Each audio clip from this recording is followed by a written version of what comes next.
Hi అండి. ఈరోజు మనం 1 మీటర్ క్లాత్తో షార్ట్ కుర్తీ ఎలా స్టిచ్చింగ్ చేసుకోవాలో చూద్దాము. ఇది సపరేట్ క్లాత్ అయితే కాదండి, ఇది ఒక బ్లౌజ్ పీస్ అనమాట. ఈ బ్లౌజ్ పీస్తో నేను ఒక 10 ఇయర్స్ పాపకి షార్ట్ కుర్తీ అయితే స్టిచ్చింగ్ చేస్తున్నాను. దీనికోసం లైనింగ్ అయితే 1.5 మీటర్ అయితే తీసుకున్నానండి. ఎందుకంటే ఇది లైనింగ్ పన్నా చిన్నదిగా ఉంది, సో అందుకోసమని 1.5 మీటర్ అయితే లైనింగ్ తీసుకున్నాను. ఇప్పుడు బాడీ కటింగ్ కోసం వచ్చేసి లైనింగ్ని 2 మడతల మీద వేసి ఫస్ట్ మనం హైట్ అయితే కొలుచుకోవాలండి. నేనైతే 14 తీసుకుంటున్నాను. పాపది బాడీ మెజర్మెంట్ వచ్చేసి హైట్ 13 ఇంచెస్.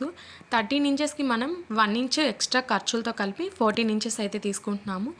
అలాగే పై వైపున నెక్కి 3 ఇంచెస్, షోల్డర్కి 3 ఇంచెస్ అయితే మార్క్ చేసుకున్నానండి. అలాగే చంక డౌన్ వచ్చేసి 6 ఇంచెస్ అయితే తీసుకున్నాను. మనం పైన షోల్డర్ నెక్ ఎంత అయితే మార్క్ చేసుకున్నామో ఆ 6 ఇంచెస్ అనేది చంక డౌన్కి అయితే తీసుకున్నానండి. ఇప్పుడు మనం మార్క్ చేసుకున్న 6 ఇంచెస్ దగ్గర అయితే చెస్ట్ లూజ్ని మార్క్ చేసుకుంటున్నాము. చెస్ట్ లూజ్ని మార్క్ చేసుకున్న తర్వాత 1 ఇంచ్ ఖర్చులకైతే వదలగానండి. ఇప్పుడు మనం మార్క్ చేసుకున్న చంక డౌను చెస్ట్ కొలతను మార్క్ చేసుకున్న ఆ కార్నర్ బిట్ నుంచి 1 ఇంచ్ పైకి మార్క్ చేసుకొని అక్కడ మనం ఇలా రౌండ్గా మార్కింగ్ అయితే చేసుకోవాలి. ఇప్పుడు నడుము లూజ్ అయితే మార్క్ చేసుకుంటున్నానండి.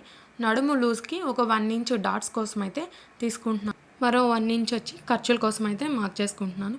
ఇలా మార్కింగ్ చేసుకున్న వాటిని అయితే మనం స్కేల్తో కలుపుకోవాలి. ఇక్కడ ఫ్రంట్ నెక్ డీప్ అయితే కొలుస్తున్నానండి. ఫస్ట్ 6 ఇంచెస్ తీసుకున్నాను. 6 ఇంచెస్ అయితే మరీ డీప్ అయిపోతుంది. 5 ఇంచెస్ తీసుకున్నాను. 5 ఇంచెస్ తీసుకొని ఇక్కడ వీ నెక్ అయితే డ్రా చేస్తున్నానండి. మనం వీ నెక్ డ్రా చేసుకునేటప్పుడు ఇలా స్ట్రైట్గా లైన్ గీసుకున్న తర్వాత కొంచెం క్రాస్గా అయితే ఇలా కలుపుకోవాలండి. అలా కలుపుకోవడం వల్ల మనకి వీ నెక్ అనేది సరిగ్గా వస్తుంది. అలా కాకుండా మనం లైన్ అనేది క్రాస్గా కానీ గీసామంటే మనకి స్టిచ్చింగ్ చేసేటప్పుడు అంత పర్ఫెక్ట్గా ఉండదన్నమాట. సో కొంచెం క్రాస్గా తీసుకున్నామంటే మనకి వీ నెక్ అనేది బాగా వస్తుంది. అలాగే బ్యాక్ నెక్ కూడా డ్రా చేసుకోవాలి. ఇప్పుడు మనం డ్రా చేసుకున్న విధంగా కటింగ్ అయితే చేసుకోవాలండి. ఫ్రంట్ అండ్ బ్యాక్ 2 కట్ చేసుకోవాలి. మనం కట్ చేసుకున్న లైనింగ్స్ని ఆధారంగా మెయిన్ ఫ్యాబ్రిక్ని కూడా మనం కటింగ్ అయితే చేసుకోవాలండి. మనం కట్ చేసి పెట్టుకున్న లైనింగ్ని మెయిన్ ఫ్యాబ్రిక్ని ఇలా కలిపి స్టిచ్చింగ్ అయితే చేసుకోవాలి. మనం ఇవి స్టిచ్ చేసుకునేటప్పుడు డాట్స్ అయితే ఫ్రంట్ అండ్ బ్యాక్ 2 వైపులా డాట్స్ అయితే పట్టుకోవాలండి. మిగిలిన ఫ్యాబ్రిక్ని మనం బాటమ్ పార్ట్గా అయితే స్టిచ్చింగ్ చేసుకోవాలి. నేను స్టిచ్చింగ్ చేసేటప్పుడు వీడియో అయితే తీయలేకపోయాను.